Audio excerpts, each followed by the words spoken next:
ہم نے دیکھا ہے یہ بھی بنی اسرائیل کے حوالے سے کہ کس طرح کٹ حجتیاں کرتے تھے، بحثیں کرتے تھے، کام نہیں کرنا چاہتے تھے تو اعتراضات اٹھاتے تھے۔ ایک مومن جو ہے وہ اللہ کا حکم آ جانے کے بعد فوراً سے اللہ کا حکم بجا لانے پر تیار ہو جاتا ہے۔ تو اللہ تعالیٰ سے دعا ہے کہ اللہ تعالیٰ ہمیں بھی قبولیت عطا فرمائے کہ ہم اللہ کے حکم کو سمجھیں، اسے قبول کریں اور فوراً سے اس پر عمل کریں، بجائے اس کے کہ ہم جو ہیں وہ طرح طرح کے عذر تراشیں اور بحثیں کریں اور اعتراضات کریں۔ تو اس رکوع کو پڑھنے کے بعد آپ نے اپنے لیے کیا طے کیا، کیا سیکھا اور کیا آپ نے ارادہ کیا؟ جی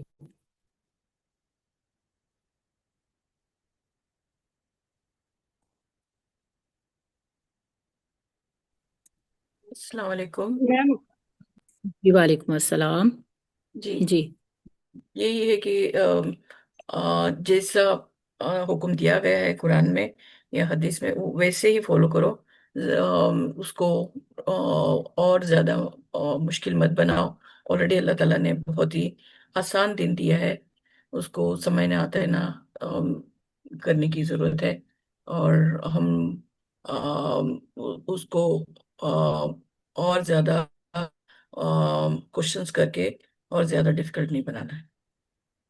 جی جتنا کہہ دیا گیا اتنا کر لینا چاہیے، نہ یہ کہ انسان جو ہے وہ طرح طرح کے سوالات کرے تاکہ اس عمل سے بچ جائے، اپنے لیے سوالات کر کر کے اور مشکلات انسان کھڑی کر لیتا ہے۔ جی بشرا سرور کچھ کہنا چاہتی ہیں؟ جی جی میم یہی ہے کہ اگر آپ دین کے کسی حکم پر عمل کرنے کے دوران اس بات کو سمجھ نہیں پا رہے یا آپ کو اس کی مصلحت سمجھ نہیں آ رہی، تو بہتر ہے کہ آپ اس پر عمل کرنا شروع کر دیں۔ انشاءاللہ ساتھ ساتھ وقت گزرنے کے ساتھ ساتھ آپ کو وہ آسان بھی لگے گا اور اللہ تعالیٰ اس کے لیے اسباب بھی بنا دیں گے۔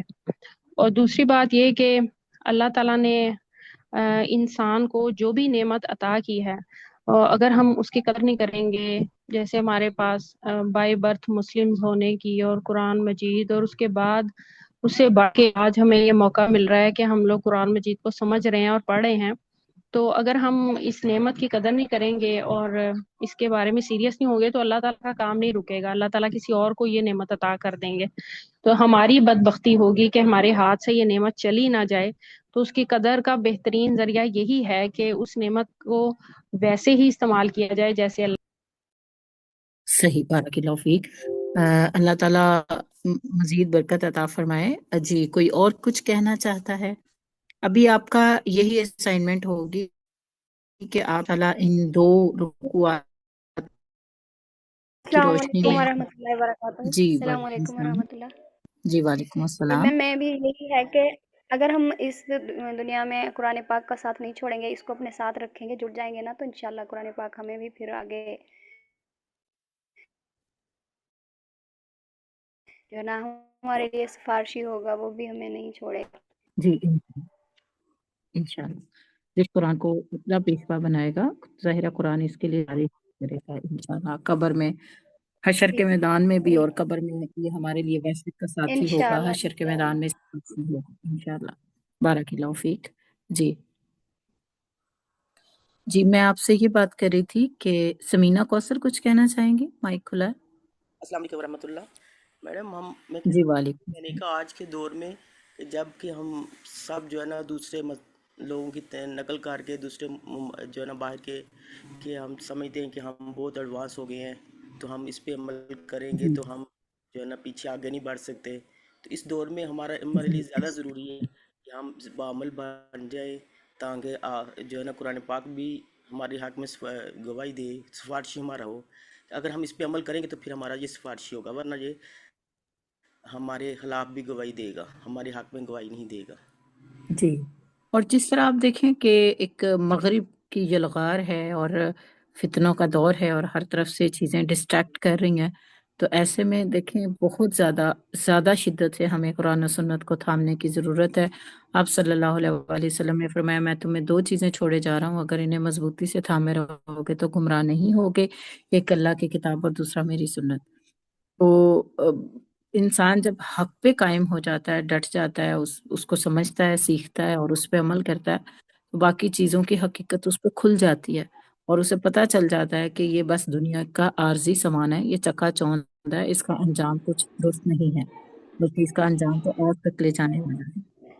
تو اس رکوع کو پڑھنے کے بعد، 7ویں اور 8ویں یہ 2 رکوع پڑھنے کے بعد اب آپ کرنے کا کام کیا ہوگا کہ ان 2 رکوعات کی روشنی میں، پچھلے 2 رکوع بھی میں نے دیے تھے جو اس میں بھی اسائنمنٹ دی تھی، ان 2 رکوعات کو پڑھنے کے بعد آپ دیکھیں گے کہ ہاں امت مسلمہ میں کیا یہ رویے پائے جاتے ہیں، اور اگر یہ رویے پائے جاتے ہیں جو بنی اسرائیل کے رویے بیان کیے گئے ہیں تو ان کا سد باب کیا ہوگا، یعنی ہم کیسے ان رویوں سے نجات پا سکتے ہیں، ان برائیوں سے کیسے ہم نکل سکتے ہیں۔ تو یہ اسائنمنٹ ہوگی آپ کی ان 2 رکوعات کے حوالے سے۔ انشاءاللہ نیکسٹ ویک میں پھر ملاقات ہوگی، ہم نیکسٹ میں نامہ اور 10واں رکوع پڑھیں گے۔ کوئی کچھ کہنا چاہتا ہے؟ مائک کسی کا کھلا ہے، کوئی بات کرنا چاہتے ہیں؟ جی میم، میں آج کل جس طرح جی آواز آ رہی ہے میری؟ جی جی آ رہی ہے، کلثوم آ رہی ہے جی۔ جی میم، جس طرح آج کل فتنوں کا دور ہے اور غلط صحیح کا کہیں پتہ نہیں چلتا، تو ایسی صورت میں بھی پھر جو ہے نا قرآن سے جڑنا، سنت سے جڑنا جو ہے بہت جی ضروری ہے۔ بہت ضروری ہے، بہت تو ضروری ہے۔ اور دیکھیں ہم ہر نماز کی ہر رکعت میں دعا کرتے ہیں اہدنا الصراط المستقیم، اور پورے یقین سے اور جی پورے فوکس کے ساتھ اور پورے اللہ پر یقین رکھتے ہوئے کہ اللہ تعالیٰ سے ہم مانگ رہے ہیں تو اللہ ہمیں دکھائے گا، تو اللہ سے مانگنا چاہیے صراط مستقیم۔ جی جی میم، اور یہ کہ بعض اوقات ہم دعا کرتے ہوئے بھی مائنڈ میں آ جاتا ہے نا کہ ہم جہاں پر ہیں ٹھیک ہیں، تو یہ سوچ بھی نہیں رکھنی چاہیے، بلکہ اللہ کے سپرد کرتے ہوئے خود مانگیں کہ اللہ تعالیٰ اگر ہم کہیں غلط بھی ہیں تو ہماری اصلاح کر دے اور ہمیں صحیح راستے پر چلنے کی توفیق عطا فرما دے۔ جی بالکل ایسا ہے، اللہ سے مانگنا چاہیے کہ اللہم ارنا الحق حقا وارنا الباطل باطلا، اور اللہ ہمیں حق کو حق کر کے دکھا دے اور باطل کو باطل دکھا دے۔ جی بارک اللہ فیکم۔ اب یہ ہے کہ نیکسٹ انشاءاللہ 9واں اور 10واں رکوع دونوں لمبے ہیں، کوشش کریں گے کہ ہم اگلے سیشن میں یہ دونوں ہو جائیں، ہم ٹائملی شروع کر لیں گے تو انشاءاللہ ہو جائیں گے۔ اور دوسرا میں آپ لوگوں کو انوائٹ کرنا چاہتی ہوں، 13 اکتوبر سے القیمہ ہمارا فورم ہے، پلیٹ فارم ہے، آن لائن ایک انسٹیٹیوٹ ہے جس کو الحمدللہ میں دیکھ رہی ہوں، اور ترجمہ اور تفسیر میں ہی پڑھا رہی ہوں، باقی کچھ سبجیکٹس ہیں جیسے گرامر وغیرہ وہ ساتھ میں ہماری کوآرڈینیٹرز ہیں وہ، اور سیرت کلاس بھی الحمدللہ القیمہ کے فورم پہ ہو رہی ہے جس میں ہم رحیق المختوم پڑھ رہے ہیں، 50+ اسٹوڈنٹس ہیں اس میں، اور بہت الحمدللہ اچھا لرن کر رہے ہیں۔ تو قرآن، نیو قرآن، جیسے آپ کو میں تفسیر پڑھا رہی ہوں، اس میں تو صرف آپ تفسیر پڑھتے ہیں، اس میں ہم ڈیٹیل میں ترجمہ اور اس کو گرامیٹیکلی سمجھانا، اور پھر اس کے ساتھ تفسیر ہم اسی طرح تفصیل کے ساتھ کرتے ہیں باقاعدہ پورا قرآن۔ اگر آپ لوگ سیکھنا چاہتے ہیں تو 13 اکتوبر سے انشاءاللہ کلاسز کا آغاز ہو رہا ہے۔ یہ 2.5 سے 3 سال تک مشتمل جو ہے یہ کورس ہے، اور ہفتے میں 4 دن کلاس ہوتی ہے، اور آہستہ آہستہ صرف 1 گھنٹہ کلاس ہے، جو بھی ٹائم آپ کو سے 5 سے 6:30 اور 12 سے 1 دوپہر میں، اور رات کو 7 سے 8، یہ 3 سلاٹس ہیں، جس کو جو سلاٹ سوٹ کرتا ہے وہ اس لحاظ سے اپنا سلاٹ سلیکٹ کر سکتا ہے، اس میں کوآرڈینیٹرز ہوں گی۔ اور جس طرح دیکھیں آن لائن جب ہم پڑھتے ہیں اس میں ریکارڈنگ پلے ہو یا ٹیچر لائیو پڑھائے ایک ہی بات ہوتی ہے، کیونکہ ہم تو آواز ہی سن رہے ہوتے ہیں، تو اس میں پھر یہ ہے کہ اگر آپ لوگ جوائن کرنا چاہتے ہیں تو میں آپ کی جو کوآرڈینیٹر ہیں ہرا، ان سے بات کر لیتی ہوں، ان کے میسج پہنچا دیتی ہوں، انویٹیشن شیئر کر دیتی ہوں۔ جو لوگ قرآن کو ریگولر بیس پہ اور پورے 30 پارے اس طرح سے سیکھنا چاہیں جس طرح بھی آپ نے 8 رکوع سیکھے ہیں، تو ضرور آپ لوگ، اور یہ فری آف کاسٹ ہے، اس کی کوئی فی، کوئی رجسٹریشن کچھ بھی نہیں ہے، فری آف کاسٹ ہے۔ اور میرے ساتھ ایک ٹیم ہے باقاعدہ جو الحمدللہ ڈفرینٹ کورسز کو کوآرڈینیٹ کر رہی ہے۔ تو قرآن کو اللہ تعالیٰ ہمیں تھامنے کی، سمجھنے کی، اس پر عمل کرنے کی توفیق عطا فرمائے۔ اللہ تعالیٰ آپ سب کا حام ناصر ہو۔ وآخر دعوانا ان الحمدللہ رب العالمین۔ سبحانک اللہم وبحمدک نشہد ان لا الہ الا انت نستغفرک ونتوب الیک۔ السلام علیکم ورحمۃ اللہ وبرکاتہ۔